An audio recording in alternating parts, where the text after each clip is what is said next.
What's up, everybody? Welcome to the debut episode of the Ghost Cult Magazine podcast. I'm your host, Keefe. This is an interview podcast where we talk to artists from rock, metal, punk, hardcore, and indie bands from all over the world, just like Ghost Cult Magazine. Episode 1 features part 1 of a 2-part chat with Metal Allegiance. We were hanging out at Duff's Alcohol Abuse Center in Brooklyn, and we spoke to thrash metal legends Alex Skolnick and David Ellefson all about their brand new album. Metal Allegiance 2, Power Drunk Majesty, is out now from Nuclear Blast Records. The guys had just played an amazing show the night before at the Gramercy Theater with a gang of rock and metal superstars, and we talked about the show, their brand new album, their approach to songwriting and producing, their brand new beer Lager of Sin, and a lot more. Metal Allegiance's next show is this week at the House of Blues Anaheim, January 24th, taking place during the NAMM Show. Check it out. A quick, fun, and dirty interview with Alex and David from Metal Allegiance. How are you guys doing? Great, man. Awesome. Yep. Killer. Real tired. I bet, yeah, real tired To after be completely honest. No worries. Full transparency. As am I. That show last night was exhausting. Gramercy Theater, Metal Allegiance, celebrating Metal Allegiance 2, Power Drunk Majesty, out today on Nuclear Blast Records. Phenomenal record, phenomenal performance last night. Yeah. And as I just talked to Mengi about, like, what a culmination of basically like a year and a half of work for you guys to come do this show and release this record. A lot of work went into this.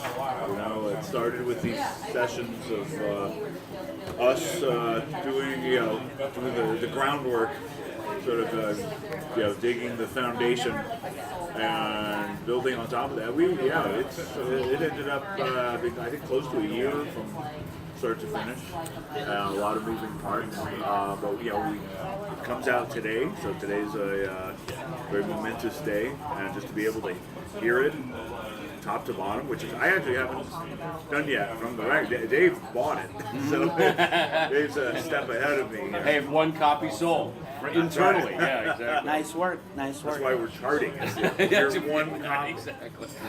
SoundScan is buzzing, or whatever they use these days. But yeah, what a killer record. And as I said before, it seems like a much heavier record than the first record. Obviously, that record is also awesome, and we're big fans. But this record is just crushing. Every track is just tight and heavy, man. I love it.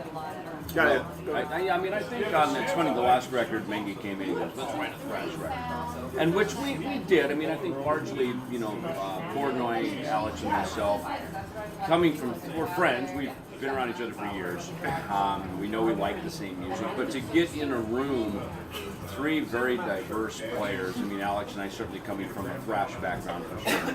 But, Alex also being a jazz musician, Portnoy, obviously his eclectic, certainly prog recognition, but he's also got a whole depth of the Beatles and all these other things. Like, where do you kind of bring that together? Like, where's the crossroads of that, And I think that was kind of what the first day or so of just throwing riffs at each other was.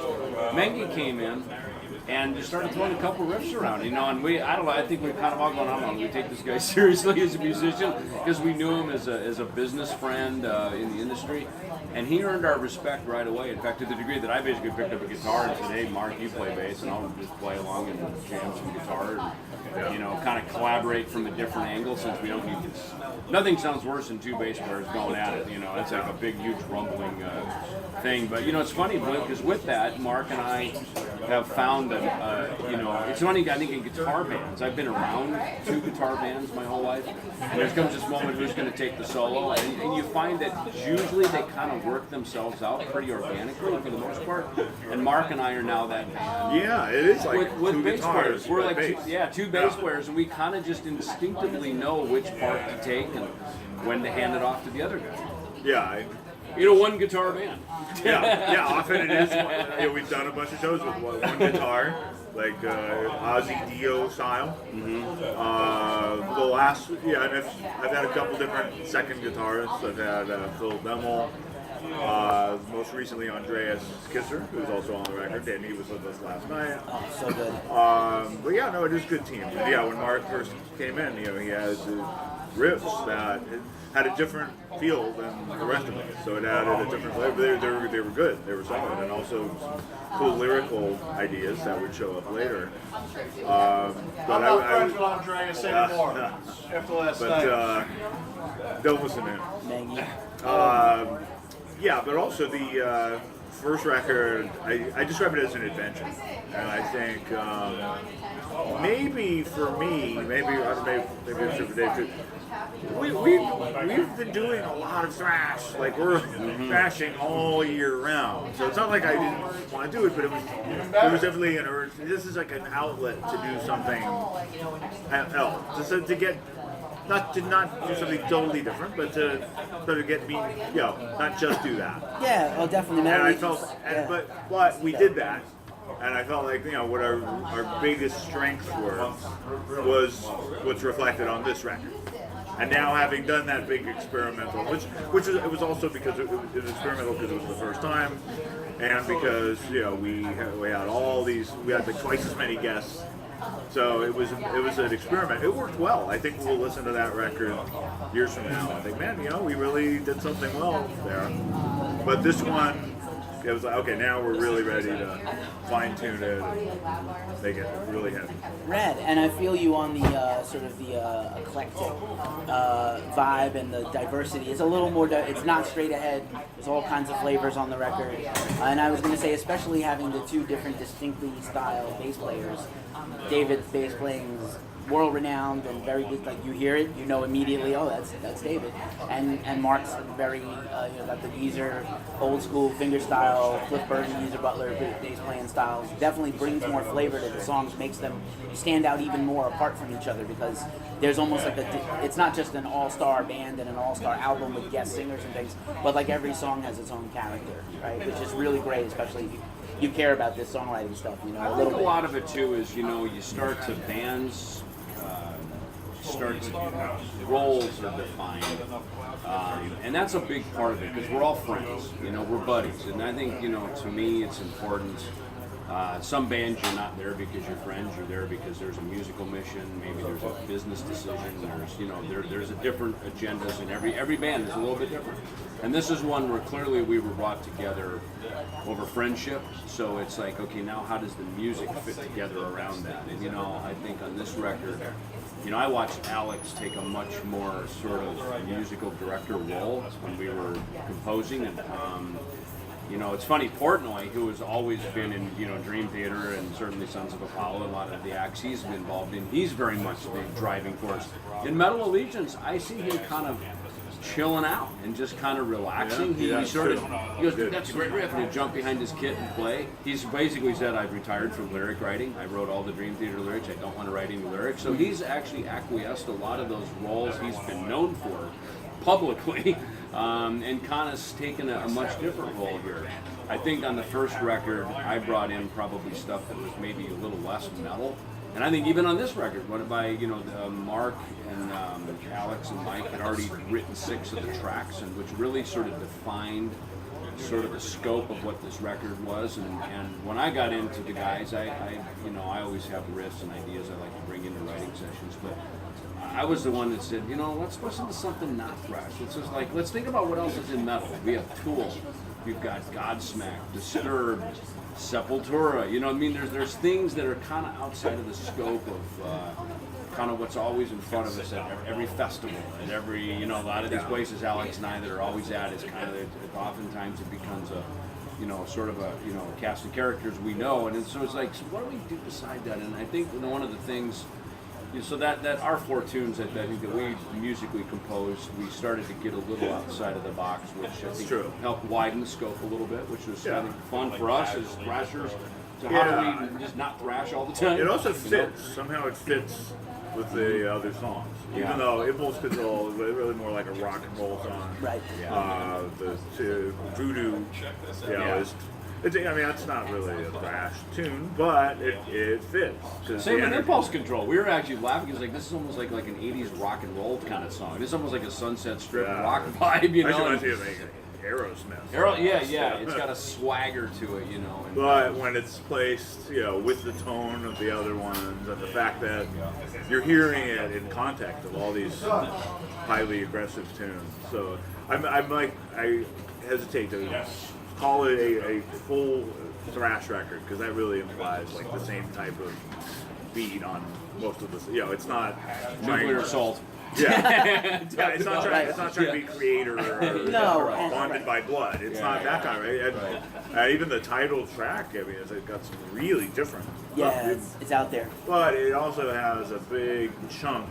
The majority of it, has that feel, and it's definitely vast and mean, and has those qualities. Right on, and of course, your day jobs or your mainstay bands clearly do that stuff all the time. So certainly, when you get to step outside of that environment and compose something different, or perform something different, how refreshing that is. Yeah. Another part of it too, I think, is when we're composing, because none of us are the singers. So, there's this thought of like, we can get all into our fingerboards and our drum kits and write these amazing, thrashing musical opuses.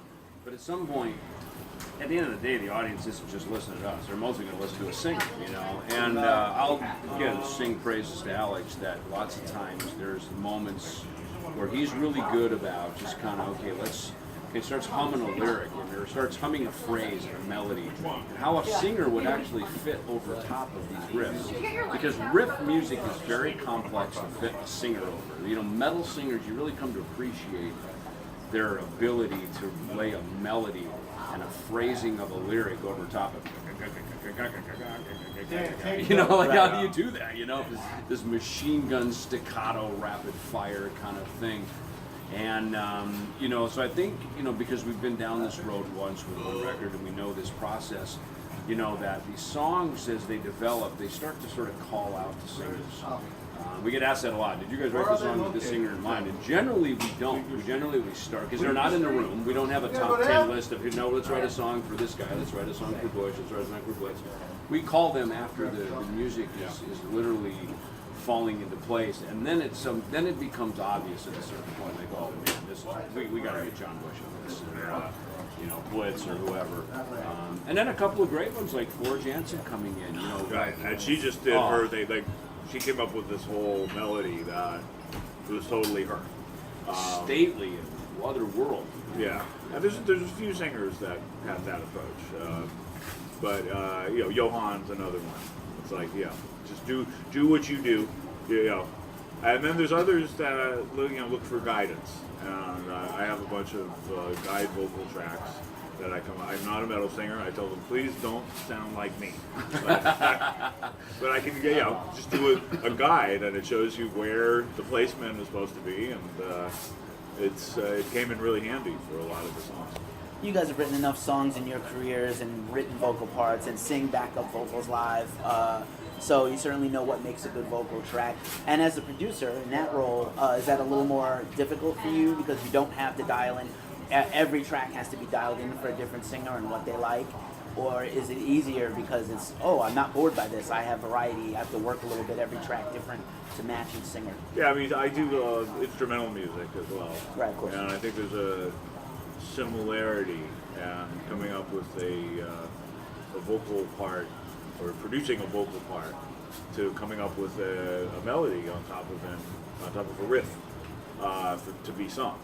The difference is it's not your voice, so you have to work with what the person has. Obviously, these singers they're all tremendous in their own ways, but it's different. It's different with each person, and you might approach one person very, very differently. And again, there are those that you just need to let them go off and do their thing, like the Johanns and the Floyds. Sure. And also just knowing, when that is. And then there's some that meet us halfway, like I think Blitz and John Bush worked with Mark hands-on these lyrics that David and Mark had collaborated on. That there was just a bunch of cool words, but it's like, okay, how does that get sung? And guys like somebody like Blitz, like he can only sing like Blitz. He can't. Yeah. You're not gonna. I could talk to Mark Segueda and maybe say, you know what, dude, do this one like. How would Bowie approach that word? He's like, I love Bowie. Or I would say, how did Steven Tyler do it? You don't say that to somebody like Blitz. You know, you're Blitz.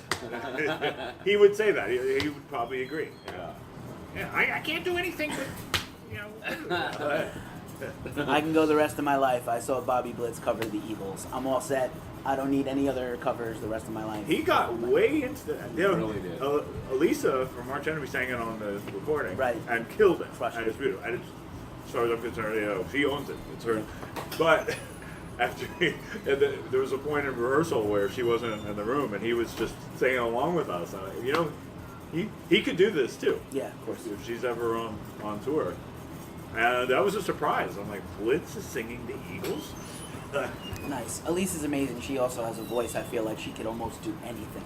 Yeah, Unbelievable people don't talent. know that because she's so talented. The most visible thing that she does, and it's fantastic, you know, Arch Enemy. But, yeah.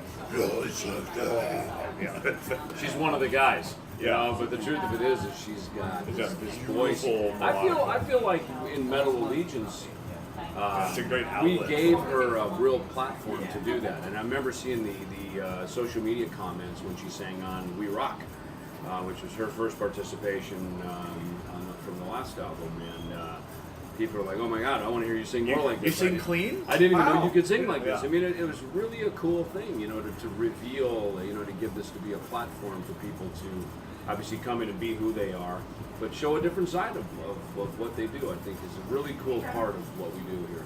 And I love what she does. And it was also built on another singer, Amber, who was there before. And she, Elisa, had done clean singing before. So it's like, okay, with us, you know, we're going to let people hear you the way that they Killer.